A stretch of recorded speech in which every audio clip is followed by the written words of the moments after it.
Hello အားလုံးပဲမင်္ဂလာပါရှင်။ရွှေလင်းကစောင်းမွဲဖြေနေရတဲ့ဗီဒီယိုတွေလည်းမတင်တာကြာသွားပြီ။ဒီနေ့ကစပြီးဗီဒီယိုတွေပုံမှန်တိုင်းပြန်တင်ပါပဲရှင်။ဒီနေ့ရွှေလင်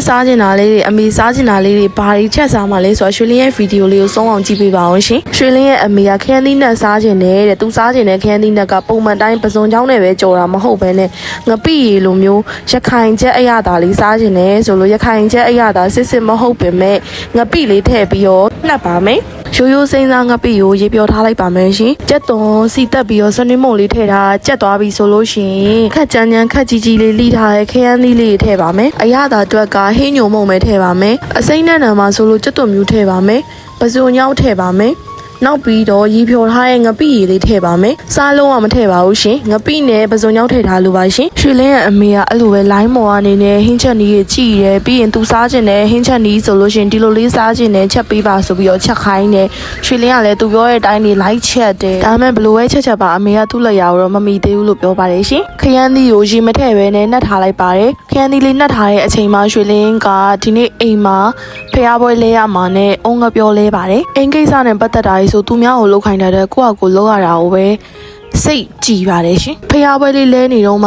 ရွှေလင်းချက်ထားတဲ့ခရမ်းသီးနဲ့လေးရပါပြီရှင်ရသွားပြီဆိုတော့အနံ့မိုးရောင်လုံးငရုတ်သီးစိမ်းလေးထည့်ပါမယ်နန်းပင်ဟုတ်ပါပင်စိမ်းထည့်ပါမယ်ခရမ်းသီးနဲ့ကိုရွှေလင်းချက်ထားလေးရီတစ်စက်မှမထည့်ဘူးခရမ်းသီးတွေကထွက်တဲ့ရီနဲ့ရွှေလင်းစောနာကထည့်တဲ့ငပိရီပဲပါပါတယ်သူ့ရဲ့ရတာခရမ်းသီးရတာချူလေးရတယ်ပစွန်ကြောင်းရဲ့အချိုတက်လေးရတယ်ပင်စိမ်းရဲ့အနံ့မွေးလေးရတယ်ငရုတ်သီးစိမ်းရဲ့အနံ့မွေးလေးရတယ်အရီကိုတောက်ကြည့်မယ်ဆိုလို့ရှိရင်ငပိရီအရသာစမ်းစားရတယ်လို့ငပိရီအရသာလေးရပါတယ်ဟင်းချက်သွားပြီဆိုစွန်းညိုင်အတွက်ခူးပါတယ်ရွှေလင်းတို့ရွာဖုံးကြီးရာရွှေလင်းတို့အိမ်ကပို့တယ်စွန်းကြိုင်စွန်းဟင်းစွန်းထမင်းဆိုပို့ပြီးတော့ဖုံးပေးတယ်ဆိုလို့ရွှေလင်းတို့ကတီချာလေးစွန်းကြိုင်အောင်ပြင်ဆင်ပေးဖြစ်ပါတယ်ရှင်ဒါစွန်းညိုင်အတွက်တီးတန့်ချက်နေတဲ့ကြက်ကုန်းမောင်ပါရှင်ရွှေလင်းကနေသိမ့်မကောင်းတော့ဒီနေ့အိမ်ရထားနည်းနည်းနောက်ကျတာနဲ့စွန်းညိုင်မမီမှာဆိုလို့ကြက်ကုန်းမောင်လေးကိုထကြောလိုက်တာပါရှင်အလူတစ်ခုနေ့စဉ်ပြုဆိုတဲ့အတိုင်းရွှေလင်းကတရက်ကိုဒီလိုမျိုးအလူတစ်ခုပြုတ်ပြအောင်တော့အမြဲတမ်းစိတ်ကိုတတိထားပြီးတော့နေပါတယ်ရှင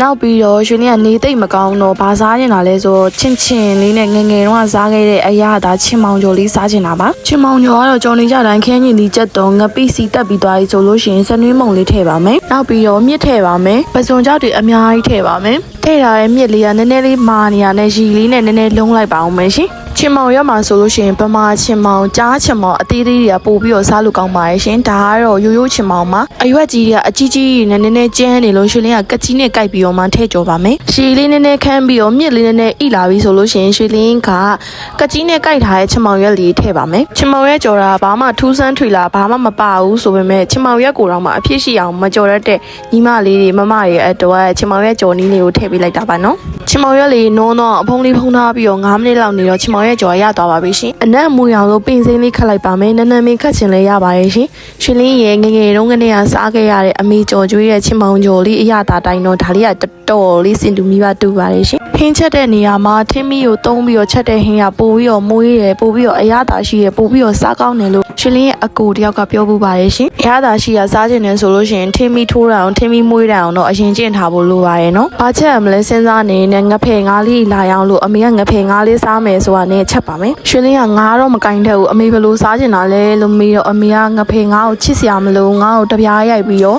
အတုံးလေးလီးပြီးတော့ငါ့ကိုဇွန်းချင်းမဟုတ်ဘဲနဲ့အစိမ်းလိုက်ချက်စားမယ်ဆိုလို့ရွှေလင်းရဲ့ဦးလေးကိုငါးကင်ခိုင်းလိုက်ပါတယ်ရွှေလင်းကတော့ငါးမကင်တတ်ပါဘူးရှင်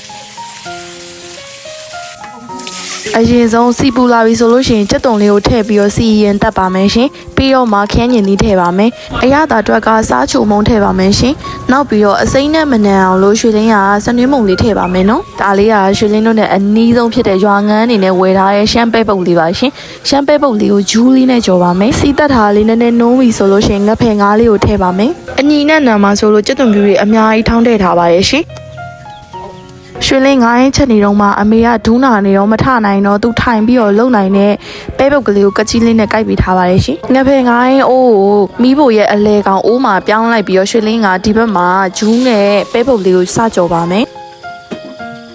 2 အိုးလောက်ကြော်ပြီးတဲ့ချိန်မှာဂျူးလေးတွေကအကုန်ကြော်ပြီးသွားပါပြီရှင်ဂျူးတွေအကုန်ကြော်ပြီးသွားပြီဆိုလို့ရှိရင်ပဲပုတ်လေးဆက်ပြီးတော့ကြော်ပါမယ်ရွှေလင်းရဲ့မီးပိုလေးကဘယ်လောက်တောင်အသုံးဝင်လဲဆိုဟင်း2 ဦး3 ဦးပြိုင်တူချက်လို့ရပါတယ်ရှင်ပစုံအကွေးငါးနှွေးဆိုတဲ့အတိုင်းငါးပူတာနဲ့ကြက်တာဆိုငါးရင်အိုးလေးကကြက်သွားပါပြီကြက်သွားပြီဆိုတော့နည်းနည်းမင်းလေးခတ်ပါမယ်ရှင်ရွှေလင်းရဲ့အမေစားခြင်းနဲ့ဆိုတဲ့ငဖယ်ငါးရင်အိုးလေးကရသွားပါပြီရှင်ရသွားပြီဆိုတော့ချလိုက်ပါအောင်မယ်နော်ငဖယ်ငါးရင်ရဲ့အရသာလေးကအသားအီလေးနဲ့နည်းနည်းမင်းနဲ့မွှေးမွှေးလေးနဲ့ပါရှင်အခုမီးဖို့ပေါ်မှာဆိုလို့ရှိရင်အစွန်ဆုံးအိုးကဟင်းရီအိုးအလဲကောင်အိုးကဝက်စတူအိုးအဓိကမီးအပူကိုရရှိရဲ့နေရာမှာဆိုလို့ရှိရင်ပဲပုတ်ကိုဆက်ပြီးတော့ကြော်ပါမယ်ရှင်ပဲပုတ်ကြော်ထားတာလေးရသွားပြီဆိုလို့ရှိရင်ငရုတ်တီနဲ့ရောပါမယ်စီလေးနည်းနည်းခြံပြီးတော့ငရုတ်တီကိုကြော်ပါမယ်ပြီးလို့ရှိရင်ကြော်ထားတဲ့ဂျူးတွေပဲပုတ်တွေကိုထည့်ပါမယ်အရသာအတွက်ကစားနဲ့အချိုမုံပဲထည့်ပါမယ်ရှင်ဒီနေရာမှာမြေပဲဆန်လေးထည့်ပြီးတော့ကြော်စားလို့ရှင်လည်းအရင်ကောင်းပါတယ်ရှင်ကဲရွှေလင်းရဒီနေ့ဟင်းအတွဲဆက်ကလေးတွေကတော့ဒါလေးတွေပါရှင်အမေစားနေတာလေးချက်ကျွရင်ကိုစားနေတာလေးချက်စားရင်လည်းတနေ့ဟင်းတွေချက်ဖြစ်နေပါရဲ့ရှင်ရွှေလင်းရဲ့ဗီဒီယိုလေးကိုအဆုံးထိကြည့်ပြီးလို့အားလုံးကိုကျေးဇူးတင်ပါတယ်ရှင်ရွှေလင်းချက်တဲ့ပဲဟင်းလေးများစားခြင်းလည်းပြောခဲ့ကြပါအောင်နော်